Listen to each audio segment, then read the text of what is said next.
Hey everybody, welcome to BODS Mayhem Hour. I'm your host, John the Bod, aka the Bod Father. And as always, I bring you guys awesome interviews. And today I have on the phone with me Mr. Logan Mader. He is the guitarist of Once Human. And we're going to be talking to him about their new album called Evolution. This is their second studio album, and it's being released February the 10th. So, Logan, how's it going? Good, man. How you doing? Doing awesome. So let's jump right into this. What's impressed you the most about making the new album, Evolution? What's caught your eye about it, if anything, possibly? This record I'm very proud of it. It's a million times better than our first record. I think overall we've really found our own identity as a unique metal band.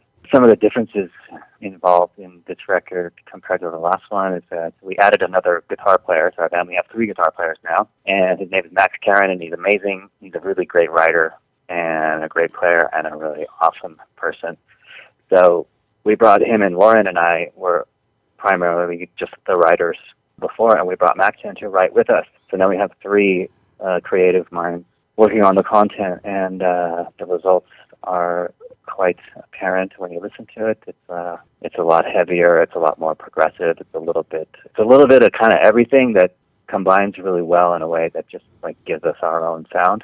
And also Lauren's vocals have improved a lot. She was brand new. Like her first time in the studio was making our first record, her first time writing lyrics, and she stepped it up a lot. She sounds way better now. She has like a much lower, more brutal growling tone and a tonal screaming voice that she discovered, and her lyrics are thought-provoking and meaningful and powerful and intelligent, much more than on the last record. And then the production, I'm quite pleased with the production and the sound and the guitar tones and overall vibe. We've gotten a little more progressive in our arrangements and riffing. Yeah, I'm really excited about it. I can't wait to get out there and start playing it. So you mentioned you guys added another guitar. So that's 3 guitarists in this band. I mean, how do you guys go around and say, okay, I'm going to do this solo? With everybody saying, okay, that's cool, then I want my solo. How do you guys work this out? Yeah, I play mostly rhythm. Max does he does all the leads. I played a couple of leads on the record, and but for the most part, it's 95% Max on the lead stuff because that's his vibe. And riffing often there's main riff and then an octave version of it playing at the same time and a lead going on top. So it's pretty easy to split it up. It sounds huge live. We've got it down to sound really good and not oversaturated. Mm-hmm. So, and the energy is great on stage, and the chemistry between us all is really strong. We're really good friends, and it translates well into the live setting. It's like a really good combined energy with all 6 of us now. A lot of mouths to feed. Yeah, for sure. Now, you produced this album, is this correct? Yeah. So, do you like this side of the music, or do you guys want to have a producer? Do you like doing it yourself? Let's talk about that a little bit. First of all, I got into the music business a long time ago. I was the first guitar player for Machine Head, a founding member, and I did 2 albums with them as guitar player. Right. And then I was in Soulfly for their first album cycle. And then shortly after that, I started producing and mixing, and I spent a long time developing my skills in that department, and eventually built up a really good name for myself as a producer and a mixer. I've worked with Five Finger Death Punch on their first album, Gojira, The Way of All Flesh, Fear Factory, The Industrialist, Devil Driver, Pray for Villains. Worked on Asking Alexandria. I've worked with Bullet for My Valentine, Butcher Babies, Devil You Know. I've gotten to work with a lot of really great bands as a producer and a recording engineer and a mixer, and I love studio life. It's my stuff. I'm really into it, and I still do it. So for Once Human, it's just the obvious choice for me to be that guy. Yeah. For us. Yeah. Yeah, plus you guys can do it yourself. You don't have to worry about, we got this producer guy, I don't know how this is going to sound. So it's good to feel comfortable when you're doing your recordings and stuff. It's a plus. Yeah, it's really just a fluid creative process when we're making a record. It's really all about making sure that the creativity is right, and the engineering and the technical end of it is really second nature for me. We've got our sound and we know how to put it down, and so I'm able to just really keep my creative head on the whole time when I'm working as a producer and engineer for the band. Are there any songs off the Evolution album, Logan, that stand out more to you than any if possible? Well, yeah, like Eye of Chaos is the first single we put out. We did a video for that and put it out like 4 months ago, and the reaction is amazing. It's got 2.4 million views now, and I was blown away that it's got so many views and really good engagement. And I believe it's given us a lot of great exposure. It's sort of an immediate song. It's one of the more sort of straight ahead in terms of arrangement. It's not like too out there, but it's very immediate when you hear it the first time. It kind of really sucks you in and keeps you there the whole time. So that one stands out for sure. But for me, my favorite is Paragon. I don't know if you heard the whole album, but it's track number 5. Yeah, I've actually had. It's just like, yeah, that song, I love that song. It's like my favorite. But there's really no B-sides or filler on the album. It's really strong from start to finish, which feels good. It's not easy to make an album that goes from start to finish. That like there's no redheaded stepchilds in it. It's all killer, no filler. Are there any songs that didn't make this album that possibly could be on the next follow-up album? Maybe, possibly. No, we put it. That's all we got right now. We are writing actually all the time and getting some stuff going to be ready to put another one out as soon as the cycle ends. But yeah, there was no leftovers. It was all, we put it all in. I know you mentioned earlier that a lot of you guys have stepped up your game on this new album. But how much growth musically have you seen this band go through from the release of Evolution album compared to the debut album, The Life I Remember? Is it like night and day compared to these two? It's exactly what I was going to say. It's night and day. Yeah, in a lot of ways, I feel like this is our first album because we've really kind of rushed into the beginning. We just it was me picking up the guitar again, like as a player and not just a producer for the first time in many years. And so I kind of have got my legs back, like as a player. And, everything I talked about in the beginning of this interview with all the differences and the growth that we've gone through creatively. Mm-hmm.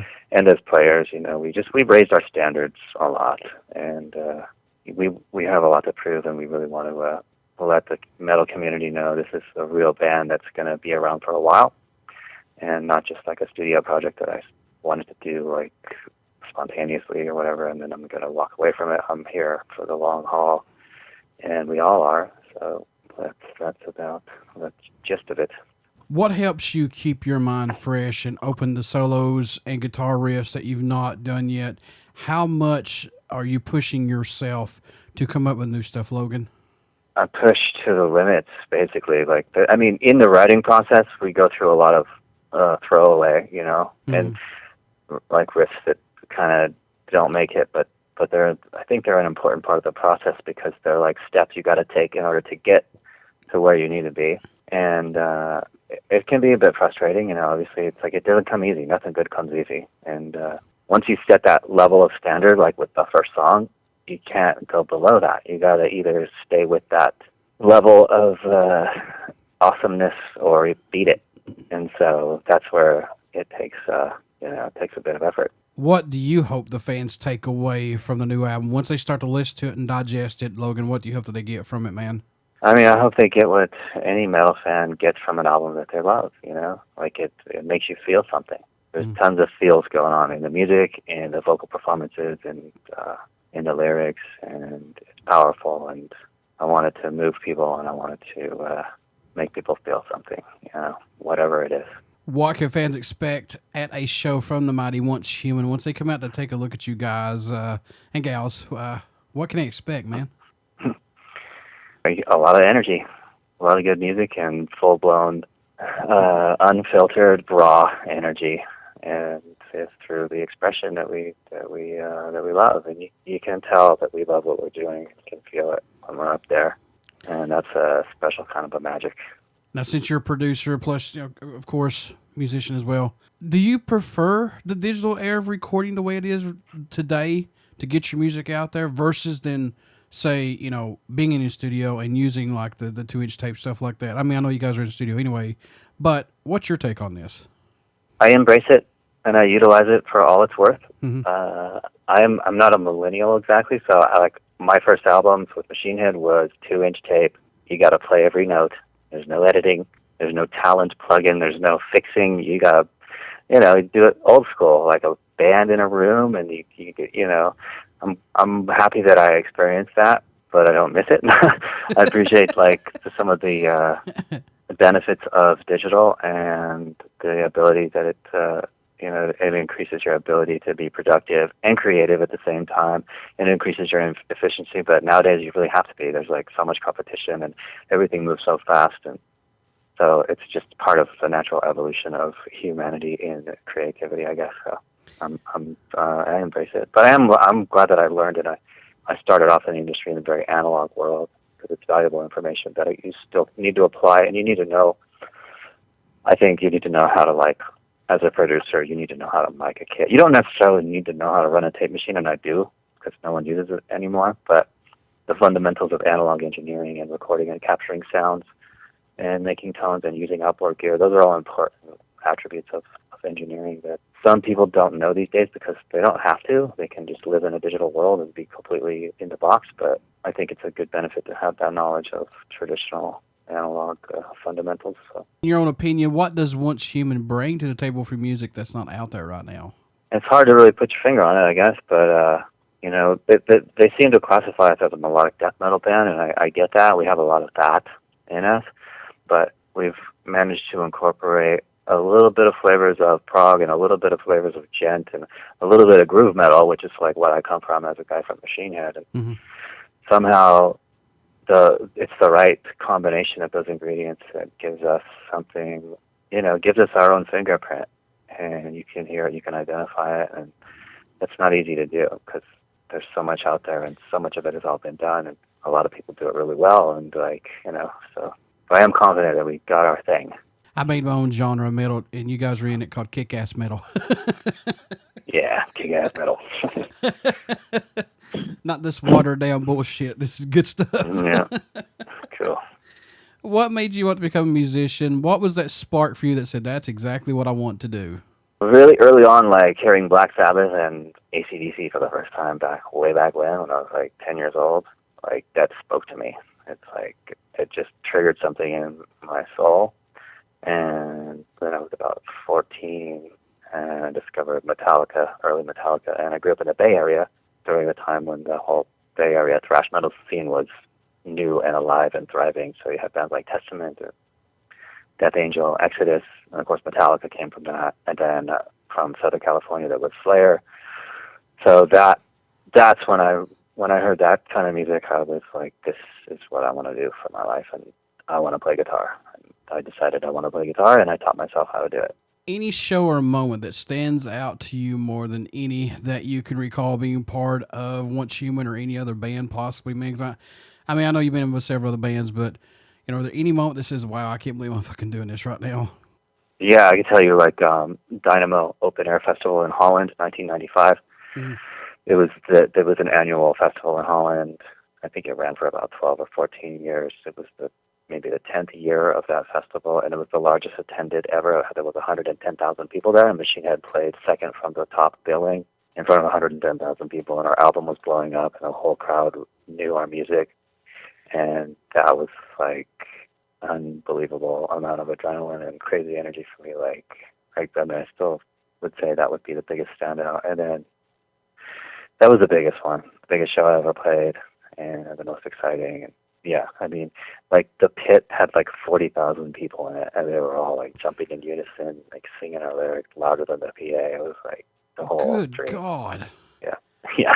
Jeez. Yeah, y'all could have just stand there and said, okay, you guys take it.